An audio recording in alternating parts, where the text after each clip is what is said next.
sat on the throne, lost in thought. The room was dark, but a ray of light illuminated him, almost like he was the only thing that mattered. Meanwhile, the man was grinning like a maniac, even with all the blood covering his face. He looked absolutely thrilled. The man in the armor stood over the bodies of his enemies, a sinister aura surrounding him. The attacker spoke, boasting that it was pretty warm and cozy, and that he had put a lot of money into making that trap. The figure stood tall, an axe in his hand, with a blazing fire behind him. The attacker seemed unfazed by the heat, like he was born in the flames. The attacker stared intensely, his eyes piercing through the helmet. He asked if the other person liked it, clearly proud of the trap he had set. The wounded man, covered in blood, couldn't believe what he was hearing. He stammered, asking if Ghislaine was the garbage he thought he was. He wanted to know if Ghislaine had known his plans all along. Far below, Ghislaine stood silent over the bodies. Ghislaine continued, explaining that he also knew how many of them there were, who the spies were, and who had helped them with reinforcements. He knew everything, it seemed. Ghislaine declared that he had known it all from the start. He said that there was no way they could win, because he'd always been a hidden ace card. The wounded man screamed, asking how Ghislaine could dare to do this. He was furious that someone he considered an useless piece of trash would even think about doing this to him. Ghislaine's axe was already falling. Ghislaine told him to shut it. The axe had already fallen, and the man's life was over. Ghislaine's helmet fell to the ground as he declared that they could try invading as many times as they wanted. He vowed that he was going to win the war every single time. Ghislaine smiled, knowing he had already won. He asked if they knew why he was so confident, and then he explained that it was because he had all the plans. A year before, near the Perdiem estate in the Luthania kingdom, tents were set up. It was a time before the fall, before everything changed. Suddenly, Ghislaine was lying in a bed, gasping for air. He was completely disoriented and asked himself what had just happened. Ghislaine sat up, clutching his chest in disbelief. He couldn't understand how he was still alive, and he asked himself if it was real. Ghislaine's eyes widened, his face contorted in disbelief. He started to say that just a moment ago, the sword dropped from his grasp, clattering against the ground. It was over before he even realized it. Blood splattered across Ghislaine's face as he realized what had happened. He just muttered, "Shoot." Ghislaine was bleeding out on the battlefield. He thought to himself that this was how it was going to end for Ghislaine Perdiem, the mercenary king, one of the continent's 7 strongest men. The war was over, and Eden, one of the continent's top 7 noble knights, stood over him with a smile. He had won. The enemy stood over Ghislaine, sword raised high, ready to strike. Ghislaine, lying in the dirt, could only think it was a shame he wasn't able to get his revenge. The enemy sneered down at Ghislaine, calling him a sickening bastard. He spat out the words, "Mercenary King Ghislaine Perdiem," like they were nothing but garbage. The enemy admitted he hadn't expected Ghislaine to be the oldest son of the fallen Perdiem household. He asked how Ghislaine knew all this, considering he was from a different kingdom. The enemy scoffed, saying that of course he knew. He admitted he'd worked his tail off a long time ago trying to track Ghislaine down. The enemy grinned, revealing that they were the ones who worked with the Delphine household to bring down Ghislaine's family. He looked absolutely proud of it. Ghislaine looked up in shock, blood dripping down his face. He demanded to know if there were other people involved besides Duke Delphine's household. The enemy stood over Ghislaine, looking down at him with a cold stare. He said there was no point in explaining anything since Ghislaine was about to die anyway, and told him to just accept his fate. Ghislaine looked absolutely furious, his face covered in blood and dirt. He shouted that he would never forgive the enemy for what he'd done. The enemy raised his sword high above his head, the blade glinting in the light. He was ready to end Ghislaine's life. Right there. He remembered the sword coming down, how he was fallen in that moment, but somehow he was back in his younger body, sitting in a tub with his head still on his shoulders. Ghislaine looked around, completely lost. He wondered if what he'd experienced was just a hallucination, and realized he was back in his younger body. Ghislaine wondered if he had been captured and used as a lab rat by mages. He looked absolutely furious, promising to make those arrogant jerks regret having kept him alive. Just then, someone called out to him, calling him young master. Ricardo, a soldier of the Perdiem family, called out, asking the young master to come out. He knew that Ghislaine was awake. Ricardo suddenly held a finger to his lips, telling someone to be quiet. He looked serious. His eyes narrowed. Ricardo held his sword up to Ghislaine's neck, telling him that he'd let him live if he answered his questions. Or maybe not, he thought. Ricardo looked down at Ghislaine, holding the sword closer to his neck. Ricardo asked if Ghislaine thought he was crossing the line, since a no was a no. Ricardo was clearly confused by Ghislaine's calm reaction. Ricardo was starting to panic. He was confused as hell by Ghislaine's reaction. He wondered why Ghislaine was so calm when he was being threatened with a sword. Ricardo suddenly punched Ghislaine in the face. Ghislaine stumbled back, completely shocked. Ricardo explained that Ghislaine had tired himself out from his tantrum earlier and fell asleep. Ghislaine was even more confused, wondering if he really did that. Ricardo looked down at Ghislaine, whose face was a mask of confusion. Ricardo said that Ghislaine had been throwing a tantrum about how he was going to command the group to raid the orcs. Ghislaine was still trying to process what Ricardo was saying. Ghislaine was getting annoyed, calling the whole thing nonsense. Ricardo told him to get his stuff together because people were waiting. Ghislaine was still lost, wondering where they were even going. Ricardo told Ghislaine that they were going to the Perdium estate, of course. Ghislaine didn't seem to understand what was going on, but Ricardo didn't seem to care. Ghislaine was completely lost. He just stared ahead, mouth open, trying to process what Ricardo had just said. Ghislaine asked Ricardo to repeat himself, shocked by what he had just heard. Ricardo was getting annoyed, asking if Ghislaine was sorry for throwing a tantrum earlier. Finally, they arrived. Ghislaine stood on a small hill, staring down at the Perdium estate in the distance. Ghislaine was absolutely floored. He couldn't believe that it really was the Perdium estate. He remembered seeing it reduced to ashes, so why was it still standing? Ricardo smacked Ghislaine across the face, asking if he had a terrible nightmare or something. He couldn't believe Ghislaine was calling his own household a fallen one, since the Count would kick him out if he heard that. Ricardo wondered if he was dreaming right now. Ghislaine just took the hit, and muttered that he guessed he wasn't dreaming. The sting on his cheek was a painful reminder that this was real. Ghislaine's mind raced as he saw his younger face and the estate in its original state. It was like looking at a broken mirror, reflecting two different realities. Suddenly, it hit him. He had traveled back to the past. The realization sent a shiver down his spine. Ghislaine remembered how his younger self resented the household. The immaturity and feelings of being inferior led to trouble, and as time passed, more people from the household avoided him. Ghislaine remembered that he couldn't handle all the criticism back then, so he ran away from home. He was just a kid, after all. Turns out, Ghislaine became a mercenary after that. He fought in tons of battles, got stronger, and made a name for himself. Ghislaine continued, remembering that he returned to the Ferdium County to fix his past mistakes. But when he got back, his household had already been destroyed, and he lost everything. But now, it was all still standing right in front of him. The Perdium flag waved in the wind, untouched. Ghislaine was so happy that all the people he cared about were still there. He couldn't believe it, and he felt like singing out of joy. Ghislaine knew it was too early to celebrate. He remembered that they were supposed to raid the orcs, and he knew he couldn't forget that day. It was the day most of the raid squad would die. He remembered the scene of the raid. Bodies were scattered everywhere, covered in blood and dirt. It was a massacre. Ghislaine recalled that in his past life, he had followed the orc raid squad, hoping to make a name for himself. At that time, the report said there were only 3 orcs, but when they got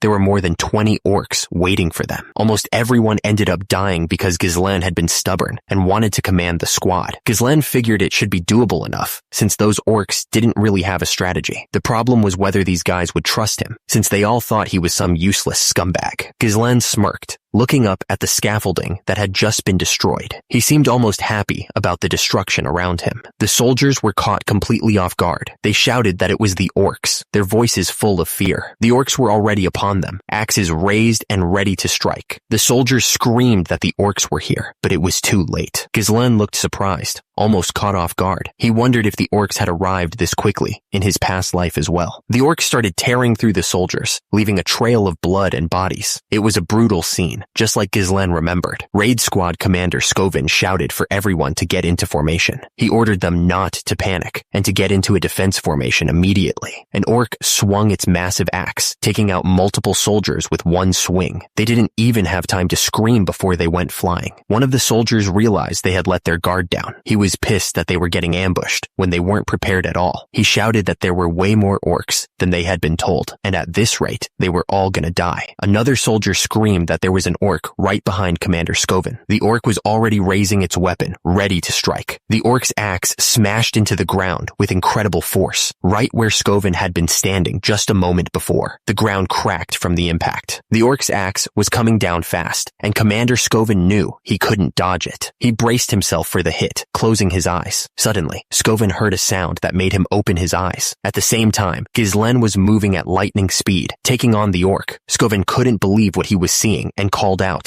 "Young master?" Ghislaine was a blur of motion, his sword slicing through the orc like it was nothing. The monster didn't even have time to react. The orc collapsed in pieces, and Ghislaine was covered in its blood. He didn't even flinch. The man yelled, completely stunned. He couldn't believe what he was seeing. Ghislaine stood his ground, looking down at the remains of the orc. The monster was torn to pieces. Ghislaine looked at his hand, annoyed. He realized he couldn't use mana yet. He wished he had traveled back to the past sooner. Ghislaine looked down at the commander and demanded that he hand something over. "You're the commander, right? Give it." Commander Skovan looked up at Ghislaine, completely confused. "Sorry," he asked. Commander Skovan straightened up, looking directly at Ghislaine. He seemed to be trying to understand what was happening. Ghislaine looked down at the soldier, then declared that he wanted the right to command. He was serious, not joking around. Raid Squad Commander Skovan looked absolutely shocked. What? He asked himself. How could Ghislaine ask for command at a time like this, when soldiers were dying? Ghislaine just stared back, looking a little stunned himself. He realized that he couldn't just take command like that. Skovan looked back at him, completely speechless. Skovan asked if Ghislaine thought this was some kind of game, even if he was the young master. Skovan said he couldn't just give up the authority that the Lord gave him so easily. Meanwhile, Ghislaine looked annoyed by Skovan's words. Suddenly, a massive orc came charging at them, swinging its axe. It looked like they didn't have time to argue, not with that monster bearing down on them. The armored man yelled at Ghislaine to fall back. He added that Ghislaine was still too inexperienced to lead the troops, so he should just stay out of the way. Ghislaine looked down, feeling a bit annoyed. He guessed he had no choice but to listen to the guy. Ghislaine suddenly punched the armored man right in the face. The guy went flying backwards from the force of the blow. Ghislaine's punch sent the armored man stumbling backwards, and immediately the man yelled at Ghislaine, asking what he thought he was doing. The armored man looked completely confused. He didn't understand why Ghislaine would attack him like that. The sword pierced right through the orc's head, killing it instantly. The massive creature teetered for a moment, before finally collapsing. The orc's body crashed to the ground, a sign of victory in this battle, and immediately, the nearby soldiers stared in disbelief at the fallen monster. Ghislaine looked at Skovan, clearly thinking about something important. He asked Skovan if he knew what the most important thing in battle was. Ghislaine continued, explaining that there was no hope of winning a battle when the troops were filled with fear. The soldiers looked nervous, wondering what he was gonna do. Ghislaine's eyes flashed with determination as he spoke. He declared that they needed to gain momentum, a smirk playing on his lips. Ghislaine held up a hand, silencing the nervous soldiers. He needed them focused, not panicking. Ghislaine didn't wait for their fear to take root. He leaped over the heads of several orcs, getting the jump on them. He spun through the air, sword flashing. Orcs fell left and right, their blood splattering the ground. Ghislaine stared down at his sword, now dripping with orc blood. He yelled for the orcs to come at him. Ghislaine's eyes burned with rage as he scanned the remaining orcs. He promised he was going to kill every last one of them. Ghislaine was surrounded. He spun, his sword a blur, desperately trying to keep the orcs at bay. Each swing was a gamble, a desperate attempt to survive. He didn't let up. Ghislaine sashed at an orc, the blade tearing through its flesh. Blood splattered as the orc roared in pain, but there were so many more. One of the orcs watched the young master fight. He couldn't believe what he was seeing. He thought to himself, am I dreaming? Even as a mana user, it's hard for me to do anything. So how is that skinny young master doing all of this? Ghislaine was starting to feel it. Sweat poured down his face, and his muscles burned. He was getting tired. He was pushing himself to the limit. But Ghislaine wasn't just swinging wildly. He was using the smallest of moves to dodge attacks, and using his superior swordship to strike at their weak spots. Ghislaine had the skill of a manaless swordmaster. It was as if a red aura was starting to surround him. The orc looked surprised at Ghislaine's strength. Ghislaine shouted that he still wasn't warmed up, asking if that was all they had. Ghislaine taunted them, saying they weren't living up to their reputation as a warrior species. He then started running away, as all of them charged at him. The soldiers watched the young master run away, and one of them asked if he was really running. Another soldier shouted for the commander. The commander looked absolutely furious. He wondered what the hell Ghislaine was thinking. Ghislaine was running into the group of orcs and drawing their attention, which seemed like a good move, but running away now, and in that direction, it was the edge of a cliff. He was leading them straight to it. The commander's eyes went wide. Wait, a cliff? He finally understood what the young master was planning. The commander shouted, telling the troops to raise a shield wall. As he gave the order, the soldiers quickly formed ranks, raising their shields in unison. One of the soldiers shouted that they would follow the first son. They were ready to follow Ghislaine into whatever crazy plan he had.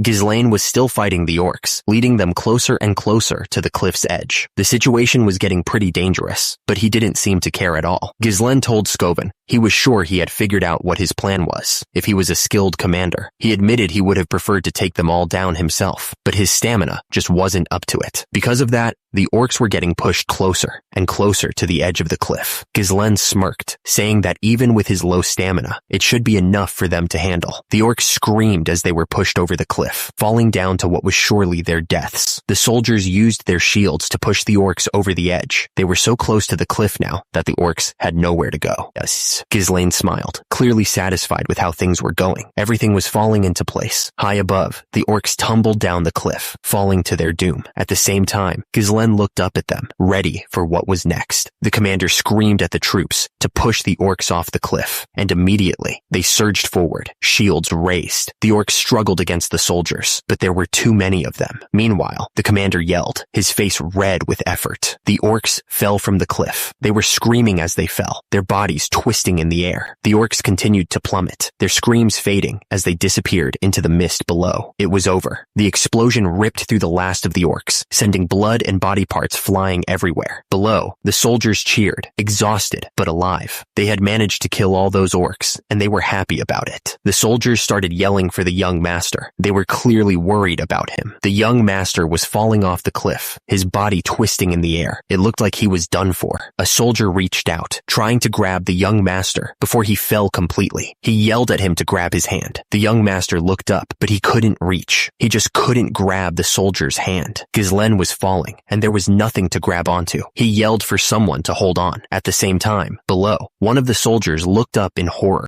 The soldiers all yelled out, calling for the young master. They were scared he was gonna die. A small voice called out, just barely audible. It was Elena. She was calling for Ghislaine, her voice full of worry. Ghislaine looked up, his eyes widening. He could have sworn he heard Elena's voice. Elena? He thought. The reflection of Elena appeared in broken shards. She asked if their mom was gone, thanking Ghislaine. Then she asked what was wrong with him these days, saying he was the worst. Ghislaine stood alone, lost in the darkness. He looked down at his open palm, his expression unreadable. Ghislaine muttered that these were his memories of Elena. At the same time, someone punched him in the face. Young Elena was reaching out and asked to go together. Tears streamed down her face. Ghislaine woke up with a start, sweat dripping down his forehead. He stared blankly at the ceiling, trying to make sense of what just happened. Ghislaine woke up in a bed, inside a familiar room. He was alive. It seemed like they had saved him. He sat up, rubbing his forehead. Was that all just a dream? His entire body ached. It had to be the consequence of pushing his body to the limit. Well, I guess it made it easier to know that he was still alive. Suddenly, a voice called out, "Master?" Belinda rushed into the room, looking relieved. Ghislaine looked at her, confused. "You're awake, Belinda." Belinda hugged Ghislaine tightly, asking if he knew how worried she was. She wondered if they should have let the soldiers handle the orcs. She was clearly relieved to see him alive. Belinda asked what he was doing and if she had done something wrong. Ghislaine told her no, he was just glad to see her, his personal tutor. Since he was little, she was the only one who continued to stay by his side, despite his idiotic antics. But after the family fell to ruins and she went missing, he was no longer able to see her again. He remembered her shoe being left behind. Ghislaine thought he never thought he'd get to see her like this again. He wondered why she was so happy when they saw each other every day. He needed to tell Belinda the truth. Ghislaine told Belinda to listen to him carefully, because a catastrophe would soon strike Ferdium. Belinda was confused and asked what he was saying. The truth was, Ghislaine told Belinda that he died and came back to life. Belinda didn't believe him for a second, joking that a cat almost killed him. Ghislaine was frustrated and tried to explain that he wasn't talking about that and that Ferdium was in grave danger. Belinda scolded Ghislaine, warning that if he kept making a scene like this, he'd end up in jail. He realized that she didn't believe him, so this wasn't going to work. Belinda asked him what he would have done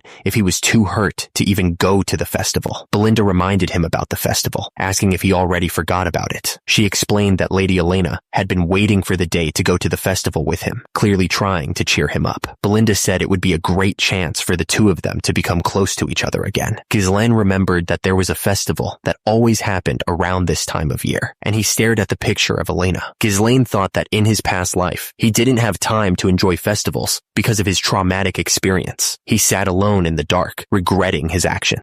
Belinda wondered how long it would be until the festival. She figured it was about a week away. Ghislaine's mind was racing as he thought about that week. The day that changed his life kept replaying in his head. He remembered Elena asking if he was inside, a memory that continued to haunt him. He remembered Elena begging him to go with her. Her eyes were filled with tears as she reached out to him. Ghislaine knew that 1 week later, Elena would die. He was determined to change that future, no matter what it took. Ghislaine suddenly pulled Elena into a hug. She was caught off guard by the sudden closeness. Belinda was furious, her face red with anger. "What's wrong with you? What kind of prank is this?" she demanded to know. Below, Elena looked up at Ghislaine, confused by Belinda's outburst. Ghislaine looked down at Elena with a soft smile. He quietly said that he had missed her. Elena, clearly creeped out, pushed Ghislaine away with surprising force. "Let me go! You're creeping me out!" she shouted. Ghislaine stumbled back, shocked by her strength. He wondered if she had always been this strong. Belinda stepped forward, her expression still hard. She stated that she was the one who asked Elena to be there. She then demanded to know what game Ghislaine was playing, and if he thought this made everything okay. Ghislaine looked confused, asking what she was referring to. Ghislaine, looking absolutely furious, yelled that he told her to get lost because she was annoying. He added that just feeling her breath felt disgusting. Elena looked at him shocked as he realized he had said all that out loud. Ghislaine suddenly looked calmer, but also ashamed. He quietly admitted that he wasn't the closest with Elena in his past life, and that he had been a complete piece of trash. He quickly apologized. Belinda, holding Elena, looked completely stunned. She asked if Ghislaine had apologized first, and if he had hit his head after she heard an orc had taken him out. Ghislaine insisted that he really had taken them all out. Below, he looked absolutely pissed and demanded to know why they kept implying that he had gotten hit. Elena sarcastically said that he had gotten them in that state, and that he had come back unconscious. She told him to come on now. Belinda and Elena were both smiling brightly, clearly enjoying each other's company. Meanwhile, Ghislaine was kneeling on the floor, filled with regret. Ghislaine stared ahead,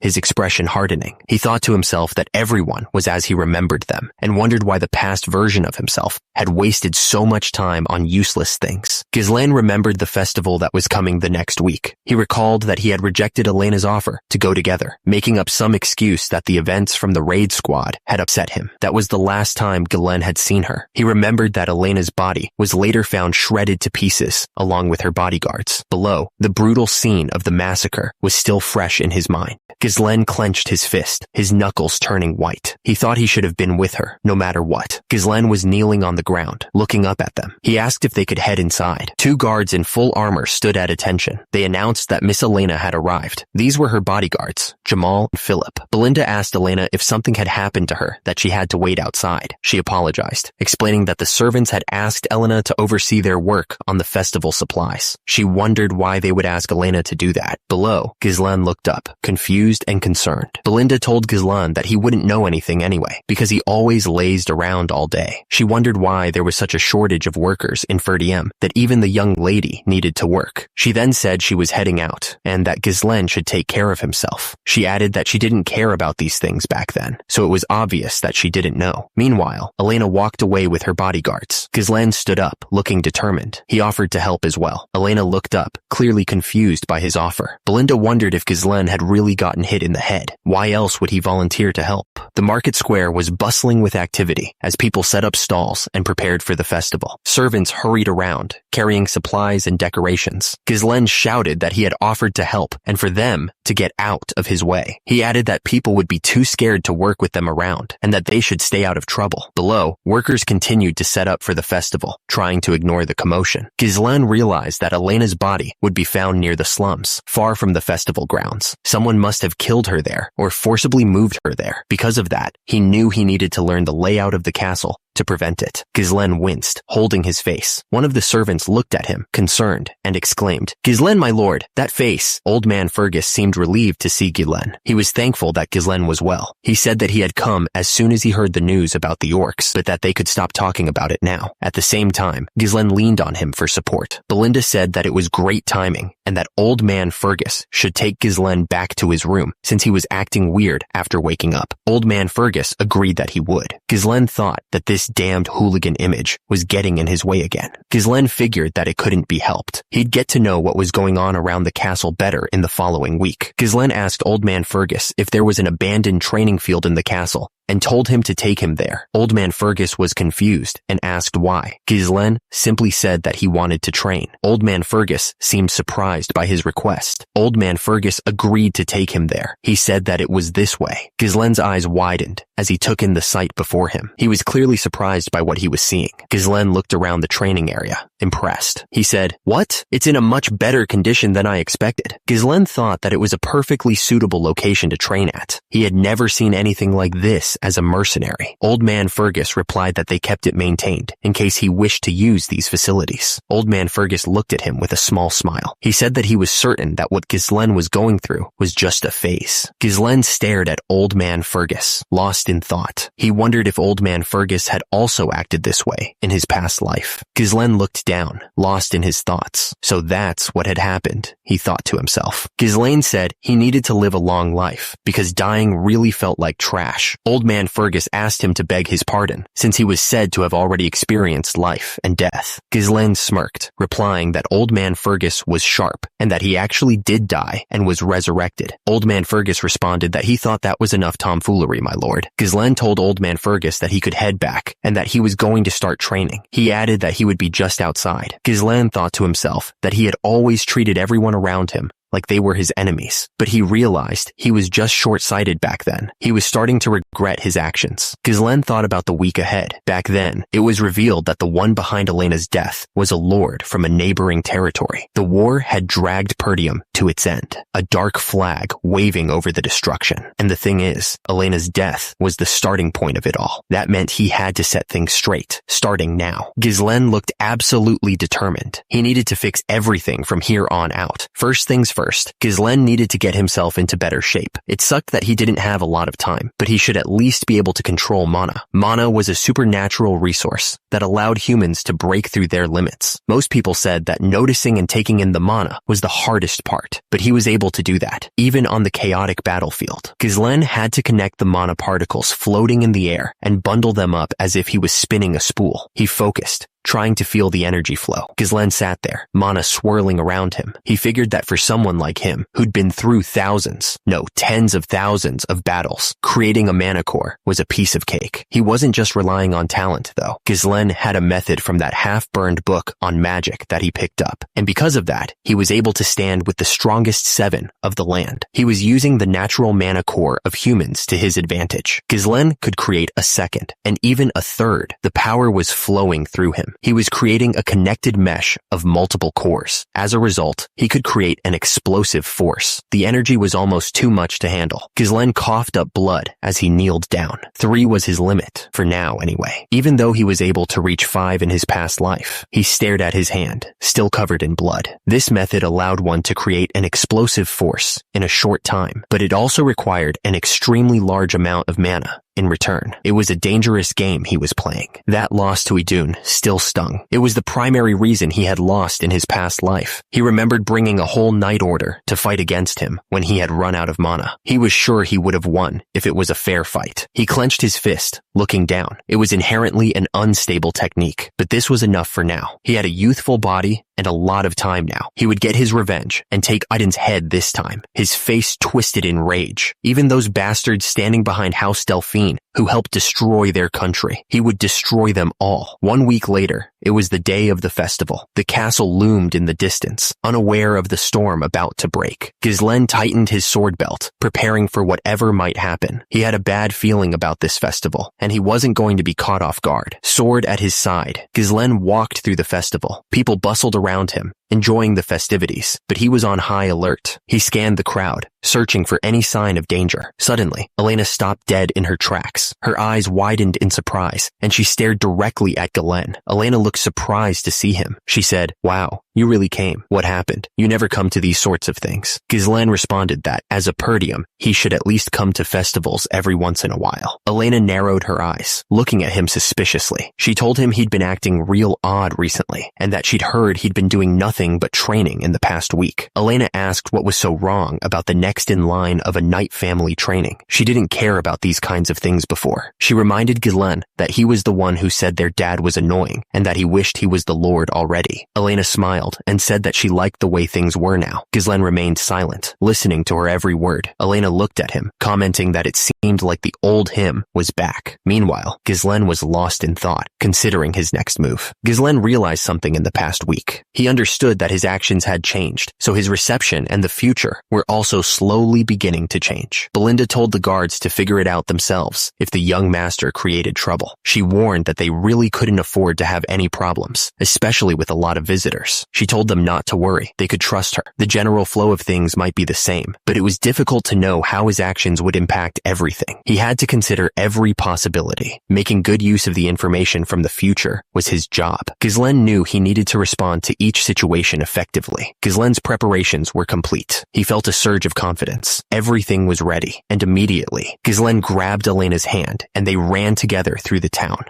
That was fun. The castle stood tall under the night sky. Ghislaine admitted that the festival was getting a little boring, since it was the same every year. He wondered if the reason nothing new had happened was because he was with Elena. The festival was almost over, but nothing special had happened yet. Ghislaine asked Elena if she wanted to check out other areas too. He knew from a friend that there were new events elsewhere. Elena seemed excited by the idea. Elena grabbed Ghislaine's hand, telling him that this better be fun. But then, someone spoke from behind them. Ghislaine turned around, staring at the person and wondering if it was them. The newcomers had a sinister look on their faces, closing in on Ghislaine and Elena. "The traitors of our house," they shouted, their voices filled with hate. The group of people moved closer, blocking any chance of escape. "We're here," one of them yelled, his eyes fixed on Ghislaine and Elena. The street was deserted, with no one around to help. The only sound was the wind whistling through the empty buildings. One of them scoffed, looking around with disgust. He wondered what this was all about, and if anyone would actually perform in a dump like this. He added that they probably weren't ready yet, and that people would be here soon. "Don't make me laugh. Would you want to perform in a place like this?" One of the men spoke, saying that this was all as expected. He said that this looked like a simple deserted street at first sight, but looking at the traces of chaos, he was checking the escape route. The armored man declared that preparations must have been made in advance. Ghislaine told Elena to go, but she wasn't having it. Elena refused to watch any show in a dump like this. The armored man asked if Elena worked out, wondering why she was so strong. Elena looked completely puzzled by the question. The armored man ordered them to wait a little longer. Below, Elena looked concerned, calling out Philip. Elena asked why they were acting so strange, clearly spooked. The armored man apologized, saying he didn't mean to scare her. The armored man said it was just that a reasonable request had come in. Elena looked shocked, asking what he meant by a request. They walked into the town square, but something felt wrong. There was a strange tension in the air, like they were walking into a trap. Suddenly, 3 cloaked figures appeared, walking towards them. The way they moved was unsettling, like they were gliding instead of walking. Frank stepped forward, his face partially hidden by his hat. He said that, as expected, their work process was clean. Frank continued, saying that they had brought the young lady, as promised, so they should end the deal right there. He seemed eager to get out of there. Frank looked confused, asking if that wasn't the eldest son of the Perdium family. He didn't think he had requested to bring him here. Below, Ghislaine stood next to Elena, looking unfazed. Frank smirked, saying he would just hand him over for free. He added that Ghislaine had followed them foolishly, not knowing this would be his graveyard. Down below, Ghislaine heard Frank accuse Jamal of selling them out, asking if he really thought he could get away with it. Frank smiled, telling them to worry about themselves first. He figured all they had to do was run away to a faraway place. He went on to say that they were just getting sick and tired of this impoverished land, tormented by the barbarians anyway. Frank was sure there were plenty of others leaving Perdium besides them, right? Ghislaine stood there,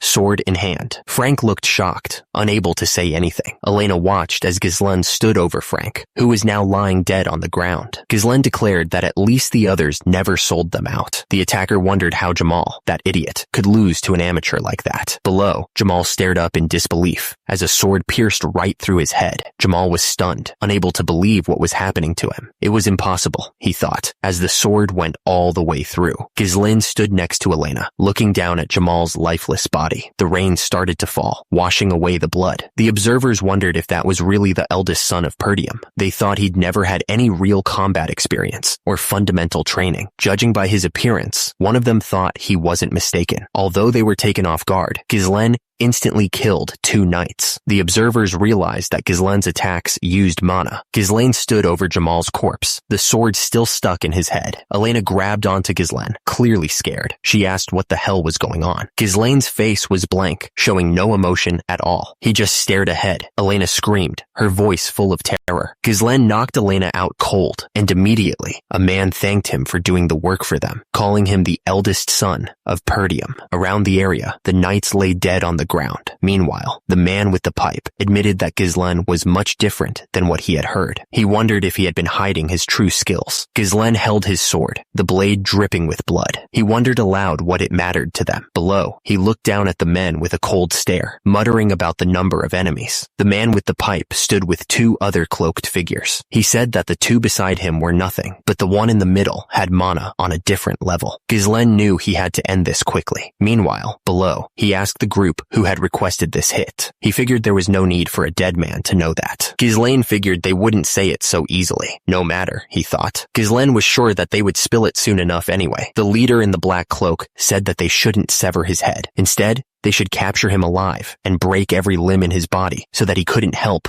but go mad. The leader went on, saying that he had to writhe in pain for the shape to come out beautifully. He seemed to enjoy the thought. The leader's men shouted their agreement and charged forward. As a result, one of the attackers hit the eldest son of Perdium with a stick. The eldest son of Perdium realized it was a trap and shouted, "Firecracker!" He looked absolutely furious. The stick slammed into the eldest son of Perdium's face with full force. He was immediately swarmed by the attackers, who were all trying to take him down at once. The eldest son of Perdium deflected the blow with ease. He scoffed, saying it was a shallow trick. The eldest son of Perdium didn't give the attacker a chance to recover. He pressed forward, his sword a blur of motion as he aimed to end the fight quickly. The cloaked figure tried to block, but the eldest son of Perdium was too fast. His blade danced around the clumsy defense, searching for an opening. The eldest son of Perdium's sword found its mark, slicing through the air. Blood splattered as the cloaked figure stumbled backward, clutching at the wound. The eldest son of Perdium stared down at his fallen opponent. He looked absolutely furious. The eldest son of Perdium's attack crashed against the other man's defenses, sparks flying as their blades met. Below, the swords were locked in a stalemate, neither giving an inch. The attacker was clearly surprised that the eldest son of Perdium had managed to block his attack. He thought it was a perfect sneak attack too. The eldest son of Perdium didn't waste a second. He rushed forward, his swords aimed at the attacker. The eldest son of Perdium's swords moved faster than the eye could follow, each strike precise and deadly. As a result, the attacker was sent flying backward, blood splattering everywhere. The attacker's pipe went flying through the air, a clear sign of the force behind the eldest son of Perdium's blow. The eldest son of Perdium's sword came down with incredible force, ready to end the fight, but the attacker managed to block the strike at the last second, clearly surprised that he was still alive. The attacker was surprised he was still alive. If he hadn't been lacking in mana, he would have been beheaded just now. He wondered how the eldest son of Perdium had survived a strike to his neck. Had he focused his mana around his neck to reduce the damage? The attacker held his sword steady, ready for another strike. He had no clue how the eldest son of Perdium had learned such a strange swordsmanship at that age. The attacker grinned, revealing his scarred face. He declared that the eldest son of Perdium would die right there. The attacker was surrounded by a bright blue light, his mana flaring. He sneered, confident in his power. He told the eldest son of Perdium that there was no way he could beat him with such weak mana. The attacker's face was twisted with rage, his eye glowing with power. He was going to make sure the eldest son of Perdium died right there. The eldest son of Perdium grinned, holding his swords ready. He looked like he was actually enjoying himself. The attacker's eye widened, confused. He couldn't believe what he was seeing. The eldest son of Perdium was smiling. Before the attacker could react, the eldest son of Perdium moved like lightning. The attacker was cut across the chest, blood spraying everywhere. Ghislaine didn't give the attacker a chance to recover. He unleashed a flurry of attacks, each strike aimed to disable.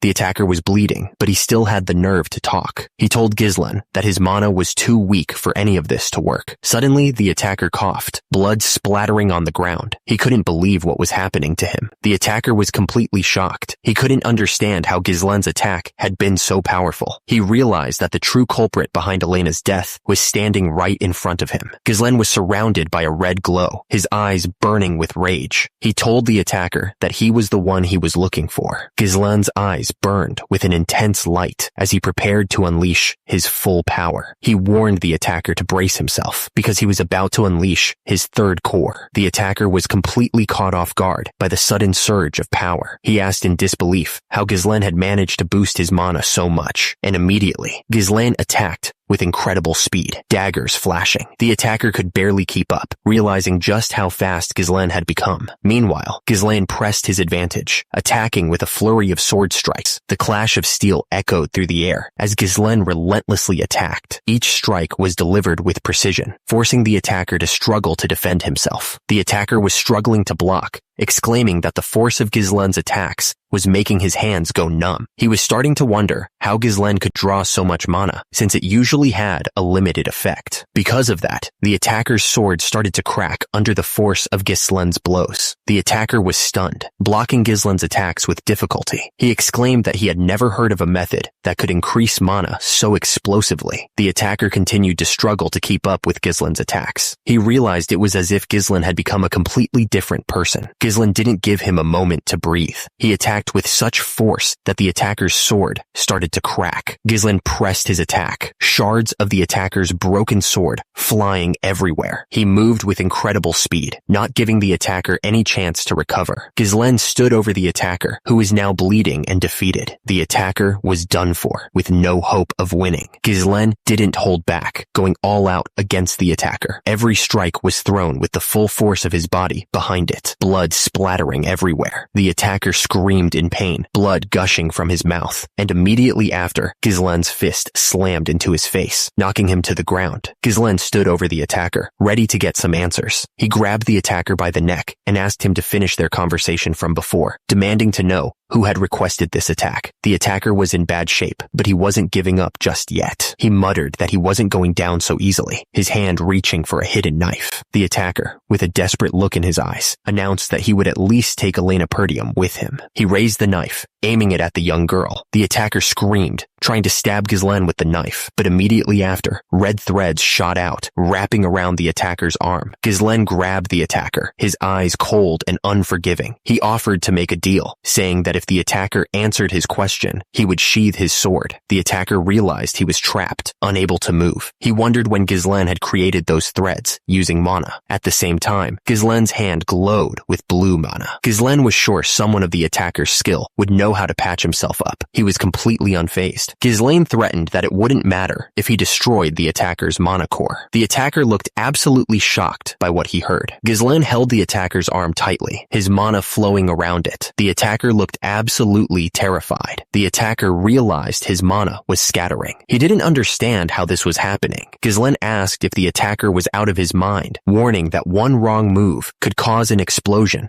and blow everything away. He added that self-destruction was for the unskilled. Ghislaine replied that he could manage it. He looked completely calm, like there was nothing to worry about. The attacker realized Ghislaine wasn't bluffing. He was really going to do it. The attacker's eye reflected a terrible truth. He was about to die. He knew it was over. The attacker, on the verge of death, revealed everything. He blurted out that it was Count Desmond who had ordered the attack. He explained that Desmond needed a reason to start a war against the Perdium and Degard families. Ghislaine realized that it was Desmond. He thought to himself that in his previous life, this sort of dirty work was left to families allied with the ducal house. He wondered how Duke Delphine dared to orchestrate this nonsense behind the scenes. Ghislaine asked if that was why he wanted to kill Elena. The attacker, barely alive, could only nod in agreement. Ghislaine finished him The attacker, barely alive, could only nod in agreement. Ghislaine finished him off without hesitation. He looked down at the body, his eyes cold. The attacker coughed up blood, asking what Ghislaine was doing. He said this wasn't what he expected. He wondered if Ghislaine was scared, now that his own end was near. Ghislaine just stared down at him, a smirk playing on his lips. Ghislaine's eye twitched as he chuckled. The sound echoed in the air, a promise of pain to come. The attacker spat out that nothing would change, even if Ghislaine killed him. He claimed he'd already finished the work with with the Dagard. He asked if anyone would listen to a punk like Gislen, saying the Perdium would perish because of the war. Gislen stared back at him, his expression unreadable. Gislen raised his hand, ready to end the conversation. He had something to say. Gislen declared that he was reborn after dying, so things would be different this time. He looked absolutely sure of himself. The attacker screamed, his face contorted in fury as power surged around him. He looked like he was about to explode with energy, and immediately, a beam of pure energy shot straight up into the night sky. It ripped through the darkness, heading somewhere far above. The beam slammed into a building, sending chunks of stone flying everywhere. Gislen stood in front of the destruction, his eyes narrowed. The ground was littered with bodies, a grim reminder of the fight. Below, Gislen was panting heavily, his breath coming in ragged gasps. Gislen stood over Elena's body, his face stained with blood and sweat. He stared down at her, his expression unreadable as the night grew quiet. Gislen lay on the ground, struggling to catch his breath. Above him, his sword was stuck in the ground, covered in blood. Gislen's face was contorted in pain as he clenched his teeth. He was clearly not ready to give up. Gislen struggled to his feet, his body aching. He muttered that exploding 3 cores had been nothing back when he was the mercenary king.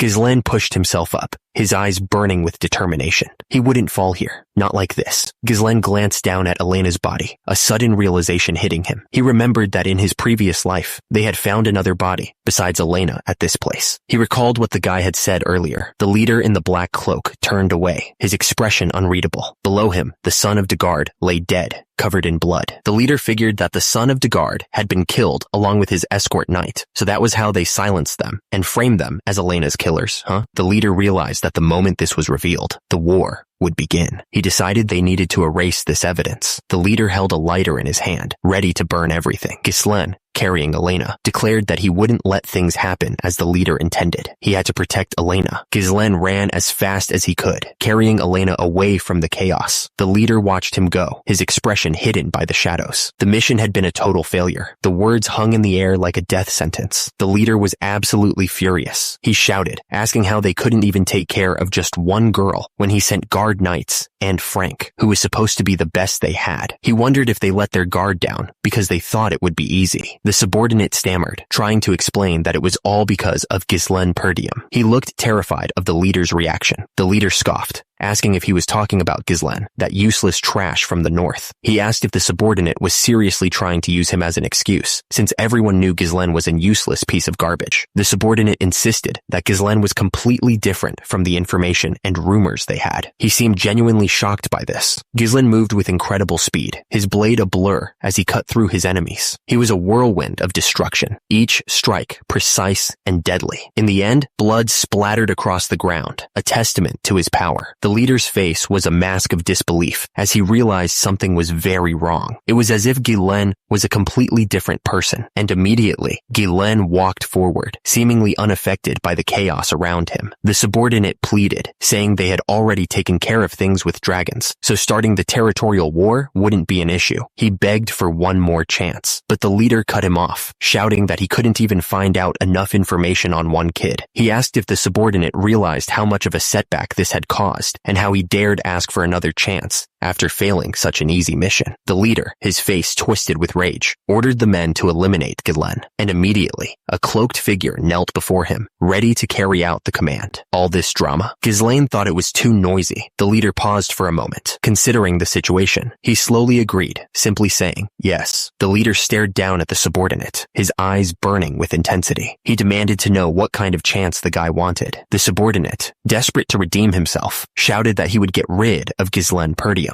and immediately, he explained that he would make a duel happen naturally.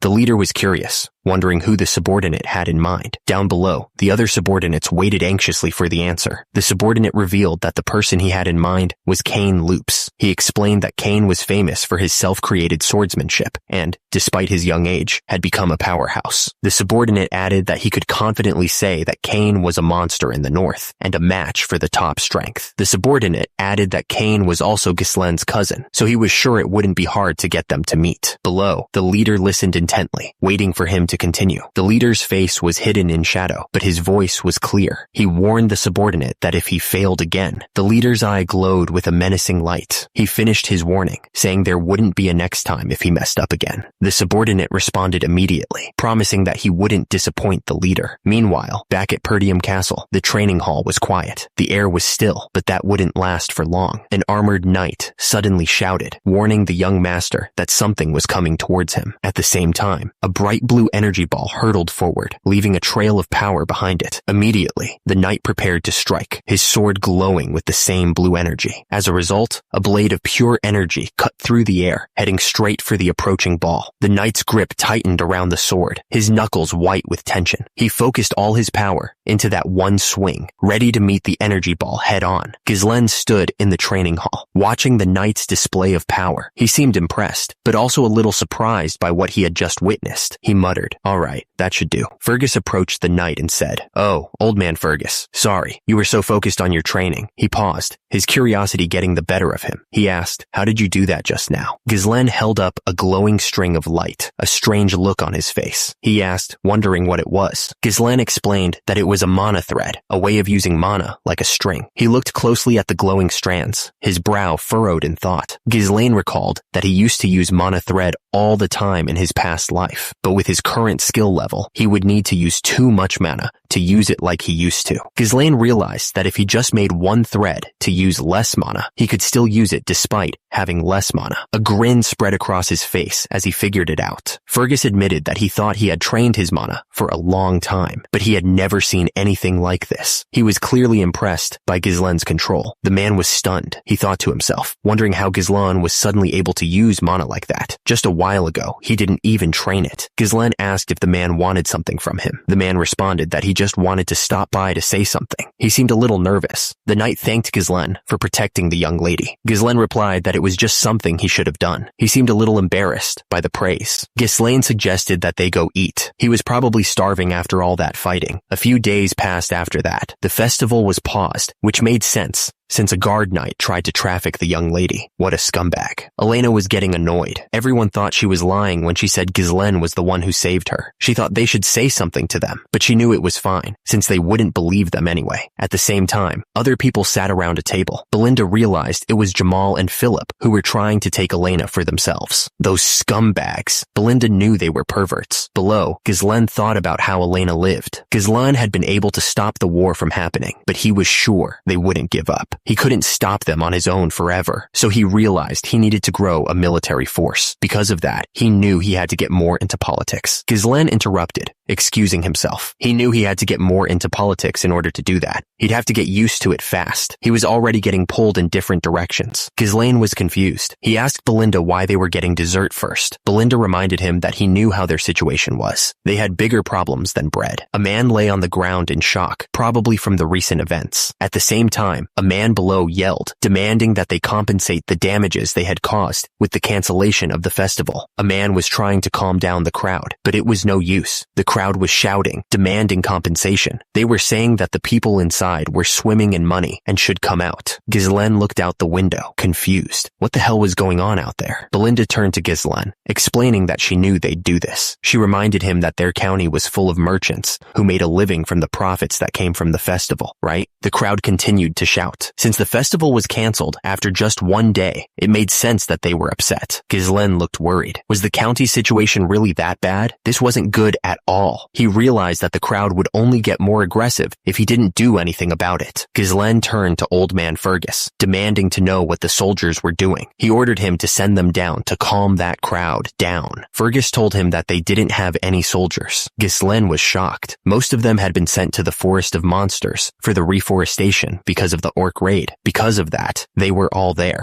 Perdium was basically eternally at war because of the barbarians to the north. And on the other side, there was the Forest of Monsters from where monsters could come from at any moment. No money, no soldiers. What a mess, he thought. Ghislaine called out to Belinda, telling her that they needed to talk. He reminded her that she was the one that managed his money, right? He wanted to use that to calm down those merchants. Belinda looked right at him and said that there wasn't any money left. She didn't even try to soften the blow. Ghislaine asked her why not. Belinda reminded him that he'd been spending money like water, and the account was cut off. Ghislaine's eyes widened. He didn't have any money at all? He was broke? Ghislaine asked Belinda to lend him some money, but she just chuckled and said she didn't have any either. He should have seen that coming. Damn it, he thought. No money, no soldiers. What the hell did they have to work with? He sat by the window, looking out over the city, trying to figure out a solution. Without even a little bit of money, there was nothing he could do, even if he knew what was going to happen in the future. Ghislaine knew he was going to need money first. Someone came running, shouting about whether there wasn't something on the estate that could be sold, and immediately after, the door slammed open as Ricardo burst in, looking panicked. He was yelling for the young master. Ghislaine looked up, surprised. He asked Ricardo what was going on and why he was in such a hurry. It was rare to see him this worked up. Ricardo stammered, saying there was a problem. He announced that young Master Kane wanted to see Ghislaine. Ghislaine looked confused, repeating the name Kane to himself. Nearby, someone was getting beat up pretty badly. The guy's face was covered in blood, and he looked like he was about to pass out. The attacker's fist was covered in blood as he prepared to deliver the final blow. The impact would be devastating. The attacker's fist was covered in blood. He was clearly enjoying beating the crap out of this guy. The guy on the ground was barely conscious, just barely clinging to life. And immediately after, Ghislaine appeared in the doorway, looking down at the scene. The injured man on the ground managed to stammer out, "Young master?" Ghislaine's expression hardened as he took in the brutal scene. A voice cut through the air, cold and confident. Kane Loops had arrived, and he announced, "There you are." Kane Loops towered over Ghislaine, casting a long shadow. The air crackled with tension, and Ghislaine knew this wasn't going to be a friendly chat. Kane Loops stared down at Ghislaine with a smirk. He greeted him casually, saying, "Hey, Ghislaine." Ghislaine stared at Kane Loops and realized he knew that face. He thought to himself, turns out it was Kane Logis, the heir of the Logis County. They had an alliance with his family. Ghislaine thought back to his relationship with Kane. He had been his only friend at one time, and also his greatest enemy. The air was thick with tension as Ghislaine looked at Kane. He couldn't shake the feeling that something bad was about to happen. Ghislaine turned to Ricardo, asking what was going on. Ricardo stammered,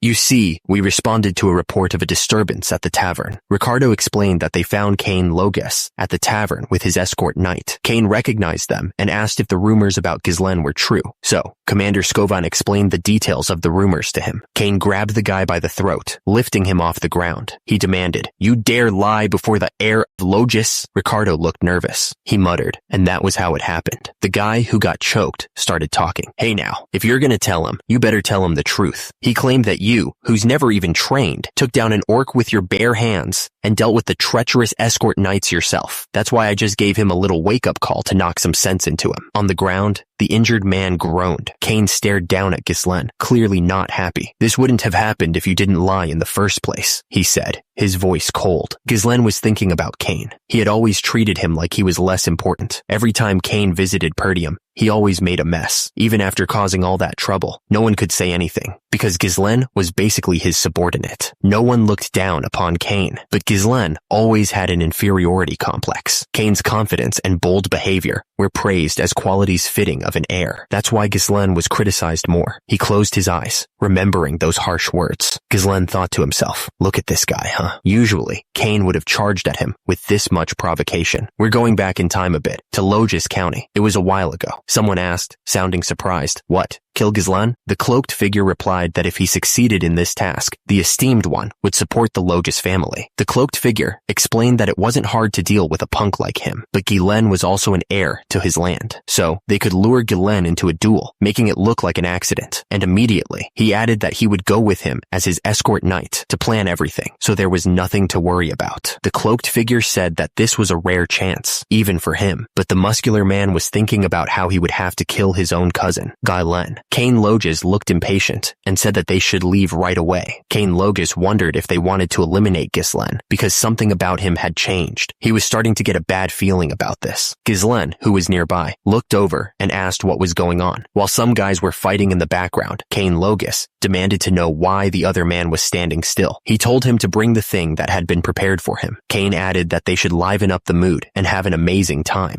Cain Logis stared intensely and asked if he was wrong, buddy. Ghislaine stood there calmly, his hands casually tucked into his pockets. He seemed to be waiting for something to happen. Ghislaine started talking, remembering the past. He said that Cain Logis always had him prepare alcohol and women every time he came around. Below, the memory showed him being forced to do just that. Ghislaine was getting annoyed as he continued. He said that he only did it back then because he didn't want to get beaten up, but not anymore. The memory showed him being scolded for wasting so much money. Ghislaine's eyes narrowed, a sudden realization hitting him hard. He knew exactly what he needed to do. Ghislaine realized that his source of money had been right here all along. He stared down at the orb, a plan forming in his mind. Ghislaine heard someone calling his name. He looked up, wondering who was yelling at him. Cain Logis was sitting down and demanded that if Ghislaine remembered what he asked for, he better bring it to him right now. Cain seemed really impatient. Cain was still waiting, looking annoyed. He was clearly expecting Ghislaine to hurry up. Ghislaine looked up at Cain, a thought crossing his mind. But then he asked if Cain didn't have a debt to repay to him. Cain was confused and asked what he needed to repay him for. Ghislaine fired back, reminding Cain that he'd been paying for all the stuff Cain asked for with his own money. Ghislaine demanded 1,000 gold, principal plus interest. Cain was shocked, saying that it shouldn't have even cost him 100 gold. Cain Logis got right in Ghislaine's face, ranting about how he only kept doing all those favors because he thought they were friends. He said it was like he was paying some friendship fee. He was furious that he had been used like a doormat for so long. Ghislaine glared at Cain, telling him to pay it all back before he beat the crap out of him. He said he was short on cash and needed the money right now. The words caused a commotion. People started fighting around them, unsure what was happening. Ricardo watched the scene unfold, confused, and asked what the young masters were doing. Cain stepped on the hand of someone on the ground. He asked Ghislaine if he was starting to act all tough, just because he'd been going easy on him. Cain looked down on Ghislaine, sneering that he seemed to think he could spread rumors about a knight. He called Ghislaine a parasite leeching off the land, and said that everyone in the north knew he was a scoundrel who only sucked up to his heir, talking garbage. Cain Logis yelled at Ghislaine to get himself together, and immediately he swung his fist down towards Ghislaine's face, ready to beat him up. Ghislaine leaned back, dodging Cain's punch at the last second. He watched Cain carefully, trying to figure out what he was going to do next. Cain screamed that Ghislaine was a little before throwing another punch, but Ghislaine blocked the attack with his arm, stopping Cain from hitting him. Ghislaine didn't waste any time and punched Cain right in the face. The force of the hit made Cain's head snap back. Cain's eyes widened in shock as he got punched. He didn't expect that at all. The punch connected with Cain's face, and you could practically feel the force behind it. At the bottom, Ghislaine stood there, staring back with cold eyes. Cain was sent flying, crashing onto the ground with a thud. At the same time, one of Cain's men rushed over, yelling to see if the young master was okay. Ghislaine towered over Cain, telling him to get up and stop whining. He knew Cain had blocked the hit, so he wasn't buying the act. One of Cain's men shouted at Ghislaine to stand back, asking what he thought he was doing. Meanwhile, the other guys there were just as shocked, wondering if Ghislaine had really just beaten up Cain. Cain smirked, his eyes narrowing. So, that's how Ghislaine wanted to play things, huh? The speaker smirked, asking Ghislaine how he liked his acting. Ghislaine just looked at him, waiting for the next move. The speaker grinned, saying it was excellent. He had set the stage perfectly to make it appear that the fault lay with Ghislaine in everyone's eyes. This should be more than enough to justify a duel. Of course, it was a rare opportunity to gain such powerful backing, and he had to make sure to leave a lasting impression this time. At the top, the scene showed two men talking about how if he succeeded in this task, the esteemed one would support the Logis family. Meanwhile, the speaker clenched his fist, thinking this was the perfect time to cut off Perdium, a falling power. Cain shouted, asking how Ghislaine dared to attack him simply for trying to verify the truth, after tarnishing the dignity of nobility with lies. And immediately after, the view shifted to Ghislaine on the ground. Ghislaine looked down at Cain, who was still on the ground, and accepted the challenge. He challenged Cain Logis to a duel. Cain Logis accused Ghislaine of insulting him, the heir, in front of the people of Perdium, and he was also furious about the assault on his knight, saying that Ghislaine had tarnished the dignity of nobility. Meanwhile, his knight was still on the ground, clearly in bad shape. Cain stared intensely at Ghislaine, His eyes narrowed. He asked if Ghislaine was thinking of denying what he had done. The air was thick with tension. Everyone watched Ghislaine, waiting to see what he would say or do. Ghislaine chuckled, a nasty smile spreading across his face. He already knew Cain was stupid, but he didn't know he was stupid enough to dig his own grave. So, he accepted the duel. Below, his hand gripped the hilt of his sword. Cain smirked. Looking down at Ghislaine, he warned him not to regret it, even if he died. Ghislaine stared down at Ricardo, his blue eyes piercing. He needed to get things moving. Below, Ricardo responded nervously, confirming that he understood. Ricardo took a deep breath and shouted, his voice echoing through the area. He was going to carry out Ghislaine's orders, no matter what. Ghislaine looked down, a sly grin on his face. He told Ricardo to bring all the merchants protesting in front of the castle, promising to make them big money. The festival was suddenly cancelled. The atmosphere, which had been so hyped up, cooled down just as quickly. Some tourists couldn't even leave because of it, which really sucked for them. They were stuck in a state of frustration, unable to spend their money or enjoy their time. Ghislaine knew that something had to be done to help the tourists. He figured that if an event were to take place, it would definitely soothe them. Ghislaine stood tall on the platform, looking out at the crowd. He was about to make an announcement. The crowd went wild, announcing that it was a duel between young Master Cain and Ghislaine. They were betting their money on young Master Cain, hoping that he would finally teach that punk a lesson. The merchants were doing everything they could to make a sale. They were shouting that their goods were cheap, and they were offering a buy one, get one free deal. The betting promoter was yelling for everyone to place their bets, trying to hype up the duel. At the same time, coins were flying through the air as people rushed to bet on young Master Cain, since it was supposedly the safest bet. Young Master Cain was furious, saying that it was wrong to turn a sacred duel into a marketplace like this. He then warned that his sword wouldn't stop, not even if his opponent surrendered. Ghislaine listened to what Cain said, a slight smirk forming on his face. It seemed like that was exactly what he wanted to hear. Ghislaine announced that, since it seemed like enough people were satisfied, they could begin. The crowd waited with bated breath. The betting promoter looked down at his papers, looking bummed out. Turns out, nobody had bet their money on Duke Ghislaine, which was probably not a good sign for him. Ghislaine stared forward, lost in thought. He was probably thinking about the fight, or maybe he was just bored. The betting promoter yelled that the result was obvious, and that Ghislaine didn't stand a chance against young Master Cain. He then told everyone to find an idiot dumb enough to bet on the other side. The promoter turned to Ghislaine, smirking. He told him that even the marketplace was ignoring him. The promoter suggested changing the conditions of the bet. He proposed that people bet on how long Ghislaine could last against young Master Cain. As a result, a guy threw a bag of money on the table. A man in armor put his money on the line. He announced that he was betting on Duke Ghislaine. The air crackled with anticipation as the duel was about to begin. Below, a massive bag of money sat on the table, representing the stakes of the upcoming fight. Suddenly, Lady Elena spoke up, announcing that she wanted to bet on her big brother, too.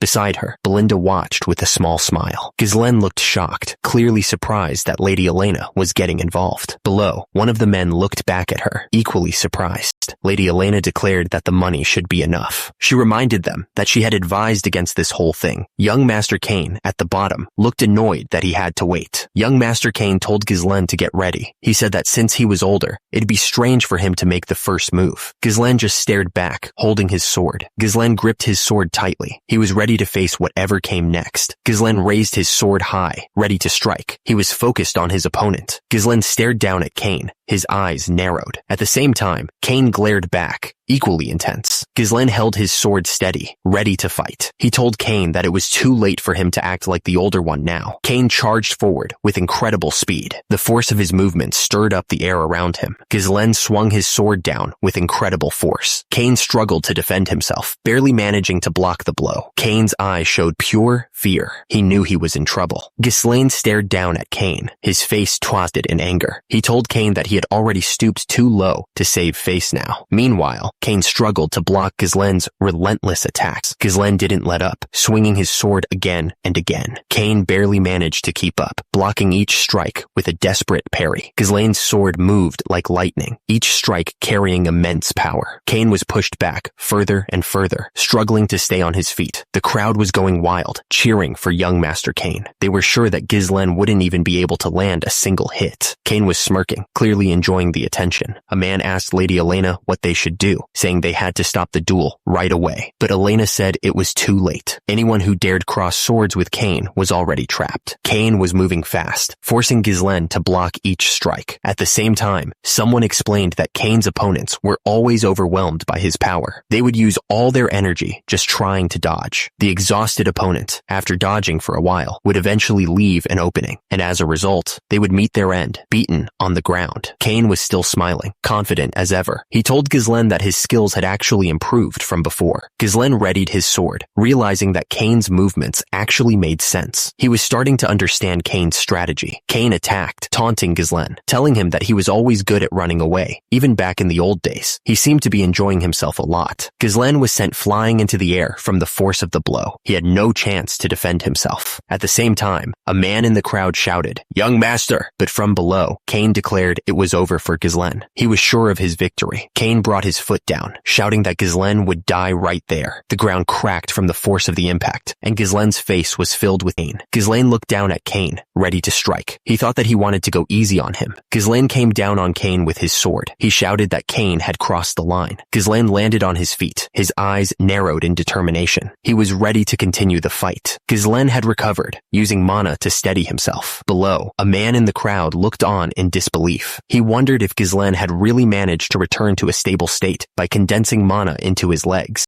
Cain looked down at Ghislaine with a smirk. He said that Ghislaine's swordsmanship was ignorant. He must have thought he was the strongest just because his opponents got scared if he showed even a little bit of his strength, huh? Meanwhile, the crowd watched on, unsure of what would happen next. Ghislaine held his sword out, telling Cain that he was going to open his eyes. But Cain wasn't impressed. He asked how Ghislaine planned on doing that. Ghislaine didn't waste any time. He immediately swung his sword down at Cain, moving so fast that the air cracked. Their swords met with a deafening crash. The force of it sent splinters of wood flying from the floor. Cain was sent flying back, barely managing to block the blow. He gritted his teeth against the pain. Despite the setback, Cain recovered quickly. He clashed with Ghislaine again, their swords sparking with each hit. Ghislaine screamed at the top of his lungs, putting everything he had into the swing. He was going to make sure Cain didn't get up again. Ghislaine's sword came down on Cain with incredible force. At the same time, someone watching the fight thought it looked like a video game. Ghislaine stared down at his opponent. His eyes narrowed. He wasn't going to let up, not even for a second. Ghislaine stood over Cain, his sword still raised, and immediately, Cain was on the ground, barely able to move. Cain was lying on the ground, bleeding and bruised. His sword was next to him, useless. It was over. The crowd couldn't believe what they were seeing. They were shouting about how Duke Ghislaine had improved so much. One of them was regretting his bet, since he had put his money on Master Cain. At the top, Lady Elena watched the fight with Belinda, the maid. Down below, Cain was lying on the ground, his face full of pain and frustration. Ghislaine was thinking that the wound wasn't deep enough. He wondered if he had done it on purpose. Cain was still on the ground, bleeding. Ghislaine wondered how he could have shown such a high level of swordsmanship. It was like he had been training for this his entire life. Ghislaine stood over Cain, his sword at the ready. He was completely focused on the fight, ready to end it once and for all. Ghislaine thought that such a gap in skill wouldn't provide enough entertainment, and immediately after, his sword clattered to the ground, joining the others that had been knocked from their owner's hands. Ghislaine looked over at Cain and announced that he'd be fighting barehanded from now on. He seemed pretty serious about it. Cain looked absolutely shocked, his face twisted in disbelief. He couldn't believe what he was hearing, and he thought that he should use the opportunity to teach Ghislaine a lesson. Ghislaine smirked and started rolling up his sleeve, showing off his bare knuckles. He was ready to fight, no sword needed. Ghislaine stared down at Cain with a look of utter confidence. He asked if Cain was really going to educate him. Ghislaine started rolling up his sleeve, his eyes never leaving Cain. He told him that it seemed like Cain was no match for him with swords, so he'd give him a handicap and fight barehanded, which Cain was good at. Ghislaine declared that he'd bet 2,000 more gold that he'd win. Down below, the crowd was in shock. They couldn't believe that Ghislaine would bet that much. The man watching was stunned. He couldn't believe that Ghislaine would challenge Cain to a barehanded fight. He was grateful for Ghislaine's insanity, and he thought that fortune was on their side. The announcer shouted for everyone to place their additional bets, reminding them that the event was now a barehanded fight between Ghislaine and Cain. Meanwhile, some in the crowd were saying that they were going to bet on Cain because challenging him in sheer force was just stupid. But this time, they seemed to think Cain had a chance. The crowd was getting rowdy. and the bets were flying in. One guy shouted that he was putting his money on young Lord Gizlen. Young Master Kane was still on the ground, but he was laughing. He thought the idea of a bare-handed fight was hilarious. Gizlen dropped the swords to the ground. He was ready to fight without a weapon, just like he promised. And immediately, young Master Kane was sent flying. He was thrown into the air like a rag doll. Young Master Kane shouted that he was going to use the sword. Turns out, he was lying about the bare-handed thing. The crowd was getting restless. A woman with white hair yelled that young Lord Gizlan was an asshole and should pick up his sword. The blonde woman beside her seemed to agree. Young Lord Gizlan looked down at young Master Kane, his eyes cold. He muttered that he was going to knock some sense into him. Young Lord Gizlan didn't waste any time. He swung the sword with all his might, the blade whistling through the air. The sword slammed into young Master Kane. The force of the blow sent him flying backwards, crashing into the ground. Young Lord Gizlan stood over young Master Kane, who was now lying motionless on the ground. He stared down at the guy, not showing a single bit of mercy. Young Lord Gizlan was fast. He dodged the clumsy attack with ease, twisting his body to avoid the blow. And immediately, he countered with a strike of his own. The headbutt landed with a sickening crack. Because of that, blood sprayed from young Master Kane's forehead as he staggered backwards. Blood poured down young Master Kane's face. He was clearly hurt badly. Young Master Kane groaned in pain. He had lost the fight. Young Master Kane was lying on the ground, looking up in disbelief. At the same time, one of the spectators watched from above, wondering how young Lord Gizlan could move like that. Young Master Kane was down, but not out. At least, that's what young Lord Gizlan thought. He looked down at his opponent and taunted him, telling him to get up because he hadn't even gotten started yet. Young Master Kane was furious. He was not going to let this punk beat him. He was ready to keep fighting, no matter how much it hurt. Young Master Kane swung his sword with all his might. He was desperate to land a hit, any hit, on young Lord Gizlen. The two men clashed again, swords meeting with a loud clang. Sparks flew as they traded blows, each trying to gain the upper hand.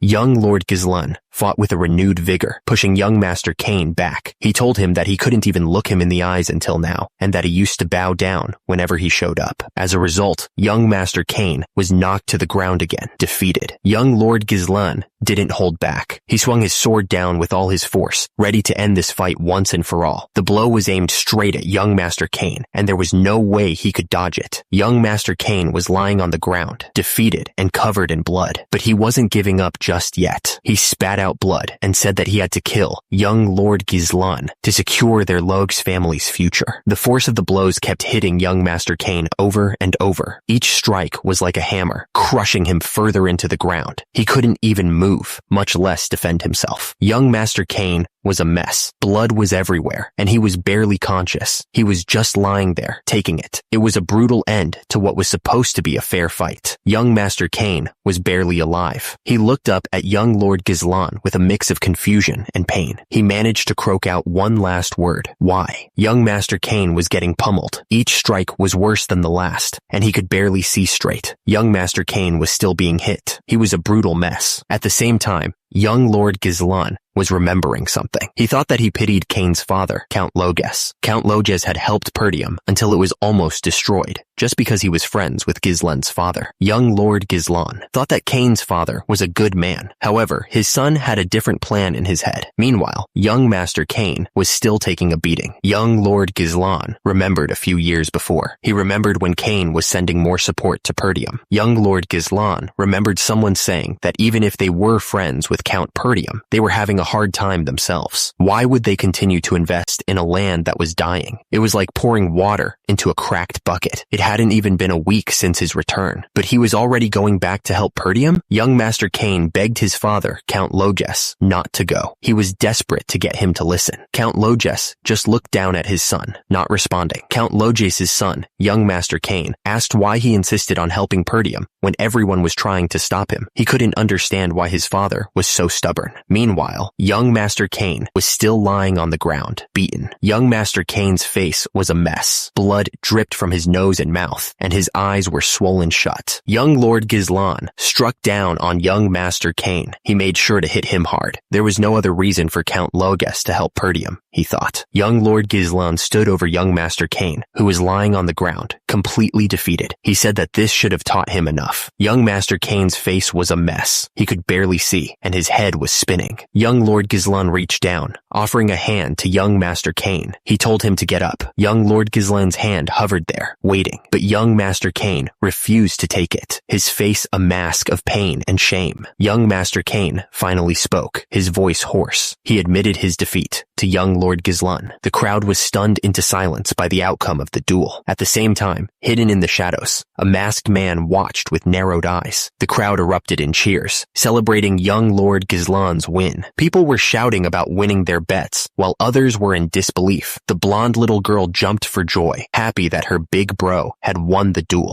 The hooded man towered over young Master Kane, who was still kneeling on the ground. He was furious. He yelled at young Master Kane, asking how he could give up so easily, especially since he had trusted him. The hooded man grabbed young Master Kane roughly. Young Master Kane told him to let go, saying he was done. The hooded man scoffed, calling him a weak little brat. Young Lord Gizlan was smiling, which made the hooded man narrow his eyes. He realized that young Lord Gizlan was about to do something, but he had no idea what. Young Lord Gizlan raised his voice, addressing everyone. He announced that he was volunteering to pay for all the meat and drinks for everyone gathered there. The hooded man looked at him like he was crazy, wondering what he was up to. The crowd went wild, shouting about meat and drinks. They cheered for young Lord Gizlan, who'd promised them a feast. But the hooded man was furious. He told him he didn't agree to any of this, and demanded that young Lord Gizlan take back his words. Young Lord Gizlan calmly explained that this was the price for losing the duel. He added that the money for the meat and drinks shouldn't be deducted from the bet. He also reminded him to add 2,000 gold to the original bet of 1,000 gold. Meanwhile, the hooded man looked absolutely furious. Young Lord Gizlan stared down at the hooded man, warning him that he knew what would happen if he ran away. The air was thick with tension. The hooded man's eye widened in fear. He was clearly terrified of what young Lord Gizlan would do to him. The hooded man knelt down, finally understanding the situation. He mumbled that he understood, completely defeated. The next day, the castle stood tall against the morning sky. The town was slowly waking up after the previous night's events. Meanwhile, inside young Lord Gizlan's room, sunlight streamed in through the window. At the same time, on the table, lay the spoils of his victory, a mountain of gold coins. Young Lord Gizlan stared at the gold, his eyes wide. He couldn't believe how much money he had just won. Young Lord Gizlan thought to himself that he could hire a small mercenary group with that much money, but he knew it took too long to grow money, and they wouldn't wait for him. He needed to prepare faster to realize the business he had in mind. Suddenly, Elena asked what was up. She wanted to know where young Lord Gizlan planned on spending all that money. Belinda, the maid, stood beside her, also curious. Elena asked if he wanted some of the gold, but Belinda interrupted, saying she was just asking and that it was obvious where he'd use it. Belinda pointed out that it was Lady Amelia's birthday soon. She teased young Lord Gizlan, suggesting he put on such a show because he wanted to buy her a very expensive present. She added that he was so transparent and was just doing all that to look good to his fiancée. Young Lord Gizlan sat there, stunned. He asked if he had a fiancé. Down below, Elena and Belinda didn't let up. They teased him, saying he didn't have to be shy since they knew he was planning something, because he was embarrassed that they read his mind. They were talking about Amelia from Rayfold County. Young Lord Gizlan's eyes widened as it hit him. He finally understood. Suddenly, a dark image flashed in his mind. That woman, Amelia Rayfold. He remembered Amelia Rayfold as a noble among nobles, known for her kind nature and actions towards everyone, regardless of status. She had gained the deep support of the people in her territory. However, he also knew she would later incite rebellion and become known as the Witch of the North. Young Lord Gizlan's face twisted in fury. She had joined hands with the Delphine Duchy to drive the final nail into Peridium's downfall. A traitor, Belinda asked when her father would be returning, wondering if it would be soon. But Gizlan was already thinking ahead. A week, huh? That should be enough time, he figured. Gizlan suddenly announced that he would be visiting Rayfold County. Belinda was taken by surprise and asked why, since it wasn't even Amelia's birthday yet. Gizlan stated plainly that he was going to get money from them. It was all about the gold. She stared down at the shoes, carefully considering which ones to wear. It was an important decision. Belinda stared intently and told them to wear those shoes. She didn't take her eyes off them. The barefoot child looked up at her, tears in their eyes. "Lady Amelia," they stammered out. Amelia's expression hardened with resolve. She declared that if anyone had to walk around barefoot on her land, it should be her. Amelia ordered her guards to provide food and shelter for them right away. And right away, the people began hauling supplies, moving with a new sense of purpose. Amelia walked forward, her guards flanking her. All around, people kept thanking her, their voices filled with genuine emotion. Rayfold County, Amelia's garden. It was a place of peace. Amelia sat there with a man, the chaos of the outside world fading away. Burnoff was carefully cleaning Amelia's feet. He mentioned that his father had always demanded everyone in his territory obey him without question. Amelia gently petted the cat, its purrs filling the air. Burnoff continued, saying that people would always follow the one who took care of them, keeping them safe and happy. With this, she'd won their hearts. Amelia's face was serious, her expression unreadable, and right away, Burnoff was sent flying by a kick. Amelia looked at Burnoff with curiosity. She asked him what exactly had happened during his duel against the finest sword of the North. Burnoff apologized, explaining that he had avoided winning the duel to prevent unwanted attention. He added that if he were to stand victorious, people might start paying attention to Amelia. It wasn't yet the time to reveal her claws. Burnoff held Amelia's foot, bringing it close to his face. He said that his blade was hers, adding that he had invested so much to raise her. Amelia grabbed Burnoff's face, her fingers digging into his skin. She warned him that he wasn't allowed to be weak. The man asked about how things were going with the merchants. He explained that if she was talking about the Arctium Merchants Guild, there was no need to worry, because all the materials used for the reconstruction of the Perdium Defense Outpost were being purchased through their merchant guild. Basically, they were recouping all the surplus funds that Count Rayfold sent to Perdium each year. The man continued, saying that they were also recruiting all the soldiers and knights leaving Perdium. He added that many of them were well trained from battles against the barbarian tribes, making them excellent quality. Amelia said that was good, repeating that they needed to maintain the appearance of an ordinary merchant guild and be thorough. She warned that they couldn't let their true identity be exposed until they had fully built up their strength. Before excusing herself, a guard was blocking the stairs, but another man insisted on passing. He explained that the lady was resting and demanded to know who had allowed him to enter. The other guard replied that he had just gotten word from the gate that young Lord Ghislaine Perdium had arrived for a visit. Amelia's face twisted in anger when she heard the news. She wondered what that punk wanted. The guard looked up, stammering, clearly nervous about her reaction. The guard quickly added that Ghislaine claimed he wanted to discuss something about the merchant guild. He hoped this would calm her down. The guard led Ghislaine to the visitor's room. It was lavishly decorated, showing off Amelia's wealth. Ghislaine was already waiting inside, sitting casually on the couch. He greeted Amelia with a smile, saying hello. Amelia was clearly annoyed by Ghislaine's unannounced visit. She told him that this was quite unpleasant and asked if he hadn't learned any manners yet. Down below, Ghislaine remained on the couch. Ghislaine smirked, ignoring Amelia's coldness. He said that it was going to be her birthday soon, so he thought he'd give her the gift in advance. Ghislaine picked up a flower from the merchant guild up ahead, saying that the fragrance was quite nice. He added that he planned to buy flowers from there from now on. Meanwhile, Amelia was holding her cat. Ghislaine asked if the name of the merchant guild was the Arctium Merchant Guild. Below, Amelia glared back at him. Amelia said she wasn't sure what Ghislaine was trying to say. Now that she had received his gift, she'd be off. She said goodbye. Ghislaine watched her leave while taking a sip of his tea. Amelia wasn't messing around. She stared down at Ghislaine with cold eyes. She told him to sit down. Amelia felt a strange pressure coming from him. It was unreal. She thought to herself, wondering how this was coming from the same guy who used to squirm and barely speak whenever he stood in front of her. Ghislaine didn't waste any time. He said that they should get straight to the point and that he needed some money right now. He demanded that she give him 10,000 gold. Amelia looked at him, shocked. Ghislaine said that visiting and going somewhere were quite different from a large kingdom from her fiancé. Amelia fired back, saying that her father had nothing to do with this and that he should just give it to her. She asked if he wasn't planning to marry her anyway. Amelia stared intensely at Ghislaine. She was trying to figure out what he was up to.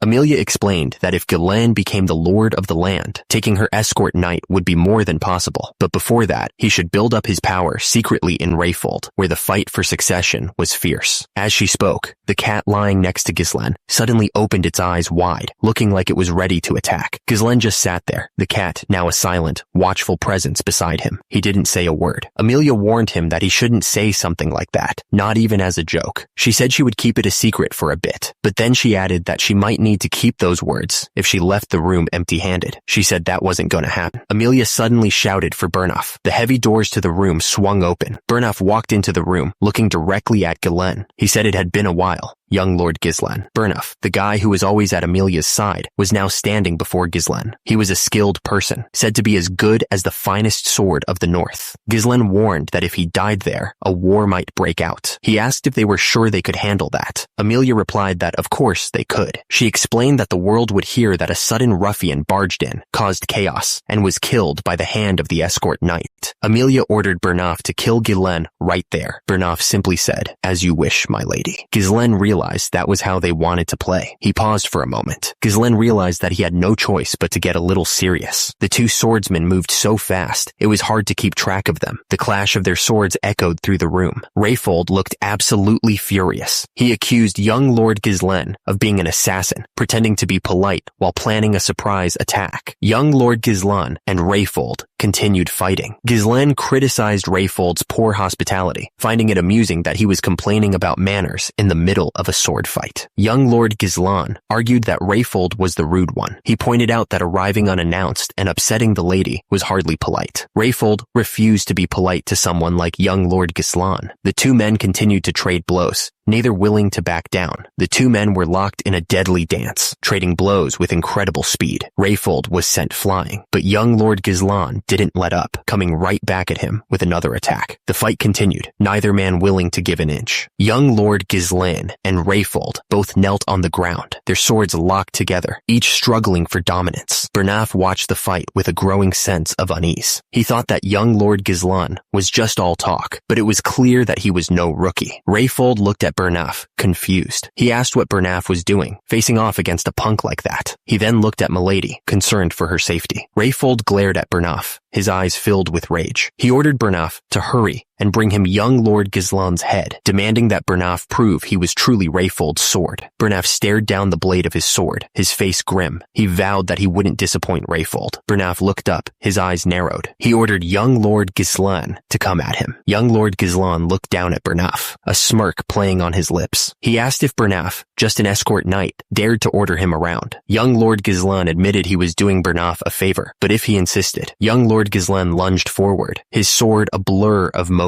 He said he'd do as Bernoff wished, and the fight was back on. Young Lord Ghislaine's eyes widened as he felt the sting of Bernoff's blade. He realized that this guy was fast. Meanwhile, Bernoff was equally shocked by young Lord Ghislaine's speed. The clash of steel and magic filled the air as the fighters battled with everything they had. Each strike was met with a counter, the tension growing with every parry and thrust. The woman looked absolutely stunned. She couldn't believe it. How could young Lord Ghislaine, who she'd heard called a lousy punk, be fighting Bernoff evenly? A surge of anger flashed in his eyes, but he was ready to fight. The swords clashed again and again, each strike carrying immense force. Sparks flew as metal met metal, the sound echoing through the room. His grip tightened on the sword, his eyes narrowed in concentration. He was ready to strike. Young Lord Ghislaine realized what was happening. He thought to himself, that again? The two swords met with a deafening crash. Each blow was aimed with deadly precision, neither fighter giving an inch. Bernoff looked absolutely sure of himself. He warned young Lord Ghislaine that his attack wouldn't work twice. The fight continued, a flurry of strikes and parries. The force of each impact shook the room. The sound of metal on metal echoed through the estate. The sparks from their blades lit up the room. Young Lord Ghislaine barely dodged the attack, twisting his body to avoid the blow. The force of the strike still sent a shockwave through him. Young Lord Ghislaine realized what was happening. He thought to himself that the enemy was enduring this using mana. Bernoff watched the fight, clearly impressed. He thought young Lord Ghislaine sounded quite different from what he'd heard, adding that you can't truly know someone until you fought them yourself. Rayfold declared that such a method might work in a chaotic battlefield, but not against him. He stated that young Lord Ghislaine's deviation ended there.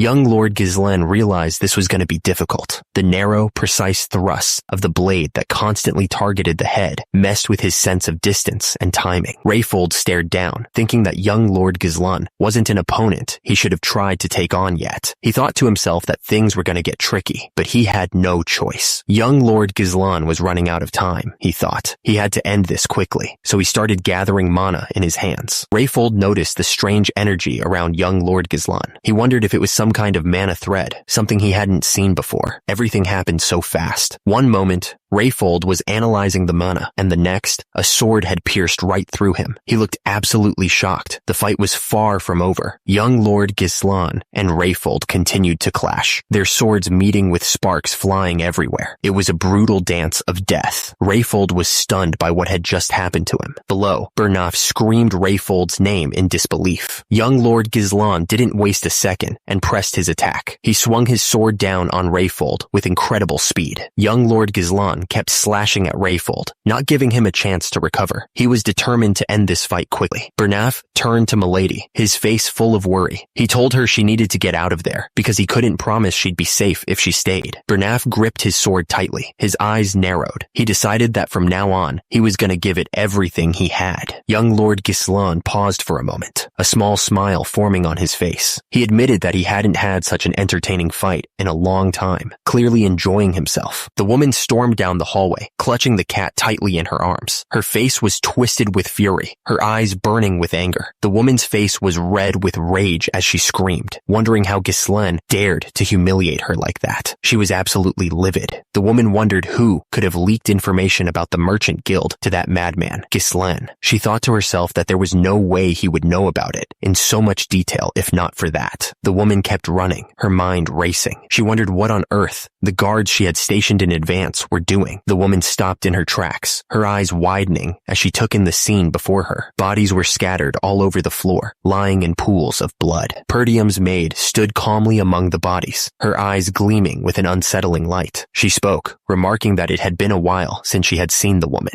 The woman looked absolutely shocked, stuttering out Perdium's maid's name in disbelief, but the maid quickly silenced her, demanding quiet. The woman was confused, glancing down at something on her chest. Perdium's maid simply told her to be quiet. The woman looked disgusted, her face twisting in revulsion as she noticed the spider. Perdium's maid remarked that she still had that unpleasant spider on her lips, clearly enjoying her discomfort. Perdium's maid continued, explaining that it was during the engagement ceremony. She remembered eavesdropping on a conversation between Count Raylo and their lord. She revealed that the woman's siblings picked on her for having creepy spiders around her, so she raised the spiders herself and took her revenge. Perdium's maid held the woman tightly, the knife glinting dangerously close. She remarked that she wasn't sure if it was to overcome trauma or a display of self-assertion, but apologized, saying it didn't suit the woman. Perdium's maid stepped forward, her foot coming down hard. She asked for the woman's cooperation as the spider was crushed under her heel. Far from that scene, Ghislaine stood in a room filled with a strange, ominous energy. He was ready for whatever was coming next. Ghislaine looked up, sensing something strange. The air was rough, filled with an overwhelming amount of mana. The man sneered, asking if Ghislaine considered himself an entertaining opponent, something a lowly mercenary would say. He questioned how Ghislaine could call himself a noble, like his lady. Young Lord Ghislaine scoffed, saying that of course he was a noble. He added that he didn't think it was something a mere escort knight should even say. Young Lord Ghislaine moved with incredible speed. The clash of their swords echoed through the room. Young Lord Ghislaine roared, shouting not to disgrace the nobility. His sword glowed with a fierce light. The force of their collision sent sparks flying everywhere. Neither of them gave an inch, their blades locked in a deadly dance. The other man realized that young Lord Ghislaine was pushing forward so fiercely. He was starting to get overwhelmed by the attack. Young Lord Ghislaine shouted that he had enough of that. The clash of their swords echoed through the room as they continued to fight. Their blades met again and again, each strike carrying enough force to shatter stone. Sparks flew as their swords danced, neither willing to give an inch. The air crackled with energy as their swords collided, each blow a testament to their skill. The intensity of the fight was reaching its peak, and the sound of metal echoed through the room. They traded blows, each trying to find an opening in the other's defense. The fight was a blur of motion, a deadly ballet of steel. and determination.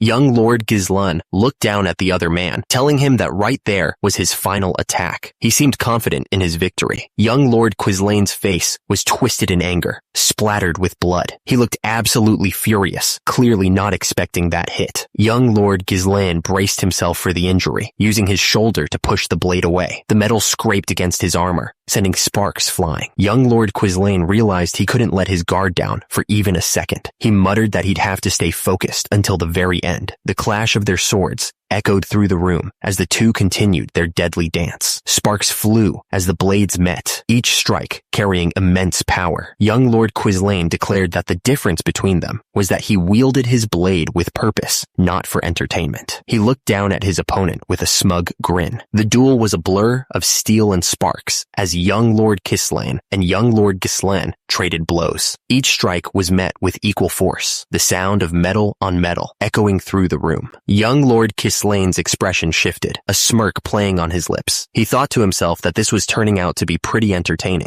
Young Lord Gislan realized that Young Lord Quislane controlled the flow of the fight with overwhelming speed, range, and consecutive attacks. He thought that his attempts to counter him in close quarters through grappling were instantly shut down, and that he couldn't counter his strength with his current mana. Young Lord Gislan thought to himself that it was a shame that he had to bring the fight down here. He was talking about the mana he had right at this moment. Young Lord Gislan prepared to reveal what Young Lord Quislane had overlooked. He gripped his sword tightly, ready to unleash his hidden power. Young Lord Gislan's eyes glowed with power as he focused his energy. He was about to unleash his unique mana cultivation technique. Suddenly, Young Lord Gislan's attack gained incredible speed. It was his third tribe technique, Unleashed. Young Lord Gislan's sword clashed against Young Lord Quislane's, the force of the impact sending shockwaves through the air. The power behind the blow was immense. Young Lord Quislane managed to block the strike, but the force behind it made his arms tremble. He could barely hold on. The two swords remained locked together, neither Young Lord Gislan nor Young Lord Quislane willing to give an inch. The tension was so thick, you could shut it with a knife. Young Lord Gislan was breathing heavily after taking a hit. He couldn't believe what he was seeing. How can Young Lord Shai-Gain wield such explosive mana during combat? He thought. Suddenly, a voice shouted, "Stop!" But it was too late. Young Lord Quislane was already moving in for the kill. Young Lord Quislane held his sword up high, ready to strike. Young Lord Gislan was on his knees, looking up at him, waiting for the end. The woman tossed a bag of gold at the attacker's feet. "Take it, 10,000 gold. Take it and get out of my sight," she yelled. What a hassle. It would have been better if you just handed it over when I asked nicely. Perdium's maid spoke calmly to Amelia, even as the fight continued. "My goodness, isn't this a little too much to call it a lover's quarrel, young master? We just had a bit of a difference in opinion. I've got some unfortunate news for you, Amelia." Young Lord Quislane was looking down at them with a cold stare. He announced that the fee just went up to 20,000 gold. He wasn't gonna back down. The room was a mess. Soldiers lay scattered on the floor, their weapons cast aside. It was a total disaster. The floor was completely destroyed, shattered into pieces from the force of the fight. The power that had been unleashed in that room was unbelievable. Amelia stood there in shock, looking around at the ruined room. The man with the sword just stared at her like nothing had happened. The man apologized to Amelia, explaining that he had made a mistake in underestimating Gislan. He admitted Gislan was a strong individual and that he had emitted mana, surpassing that of an advanced level knight. "Gislan Perdium, he's changed, huh?" The man looked serious as he asked Amelia if she wanted him to report what happened to the Delphine Duchy. The woman grabbed the man, warning him to watch his mouth. She reminded him how scary Duke Delphine was, and that if he found out about what happened today, they'd be done for. The man looked nervous, clearly understanding the gravity of the situation. The man explained that the reason he secretly allied with Duke Delphine without his father's knowledge was because they had a covert agreement. Duke Delphine would support the rebellion he would lead in exchange for his help in bringing down Perdium. He was scared that if this was exposed, his siblings would kill him. The woman's eyes narrowed, her face hardening with determination. She realized that if Gislan knew the secret of the Merchant Guild, he might also know of their agreement with Duke Delphine. She declared that they had to do whatever it took to kill Gislan. The man confirmed that he understood the plan. He reported that he had managed to leave light injuries on many parts of Gislan's body, with a heavy one on his shoulder. Not only that, but because Gislan had spent an explosive amount of mana, he wouldn't be in his best condition for some time. The woman explained that to not leave any traces, they couldn't use the knights from their their land. She revealed that they had trained others for times like this. The man realized what she meant. The man was surprised to hear that they would be using the wildcats. He didn't expect them to be brought into this. The man explained that the group consisted of war orphans, those without family, and those without status. He added that only the most talented natural-born specialists were among them, calling them the wildcat traffickers. The woman ordered them to send the wildcats to her. She demanded that they assemble a dozen of them or so, and only those who were proficient with mana. The man below seemed to understand. The man explained that the ravine was the only way to get from the Rayfold territory to Perdium. He added that it was an ideal place to securely march in, since the area was great and the terrain was rough, promising to get them prepared. He muttered Ghislaine's name. The woman swore that Ghislaine would pay for the humiliation he presented her with. She looked absolutely furious. The people in the carriage looked worried. They asked the young master if he was okay. He waved it off, telling them not to worry, that it was nothing serious. The young master examined his cuts. He said they weren't deep, and then explained that the 20,000 gold he received from Amelia was enough to cover the base funds needed to rebuild their territory. He was basically saving a few years. The young master thought to himself that it would have been great if he could kill Amelia too, but a war would have been unavoidable in that case. He couldn't risk the safety of their territory because of his momentary whims. The young master figured Perdium was having a tough time dealing with just the barbarians, so it was best for him to back off here. He knew that the fact that he knew about the secret of the Archeum Merchants Guild would put enough of a burden on Amelia. The young master stared forward with a determined look in his eyes. He thought to himself that this time he would make good use of them. Belinda looked at the young master, her expression unreadable. The air around them felt heavy, like something important was about to happen. Belinda looked at the young master and asked if things were going exactly as he had said. She seemed to need reassurance that everything was still on track. Belinda said that the young master told her to subdue the guards and take Lady Amelia hostage. The young master corrected her, saying that he had told Fergus to do that instead. The young master's eyes began to glow with a fierce red light. A strange energy crackled around him as he prepared to use his power. Belinda and the knight rushed to support the young master, who was clearly in pain. He explained that it was the recoil from opening up the third core, but it was still better than last time, even though it'd be troublesome to go through this every time he decided to use his power. The young master realized that he had to find a way to increase his mana, and fast. He looked at Belinda, wondering if she could help him. Belinda examined the young master closely, her hands glowing with mana. She told him that the flow of mana in his body was a mess. The young master's eyes widened in shock. He could feel something changing inside him. The young master realized that his tangled mana road had opened up a bit. He was amazed, knowing this was a method that couldn't be done without a deep understanding of mana. He thought to himself that he knew Belinda wasn't just an ordinary maid since his mother brought her. The young master wondered who Belinda really was. He didn't understand why someone so skilled was working as a head maid in the countryside. The young master knew it was good to have as many skilled people as possible on their land. He figured the ones he'd met so far were just the beginning. Belinda told the young master that she would help him with anything because she trusted him without question. She then asked the young master why he took such a huge amount of money from Lady Amelia, since she needed to spend money, but Amelia was the only rich person she knew.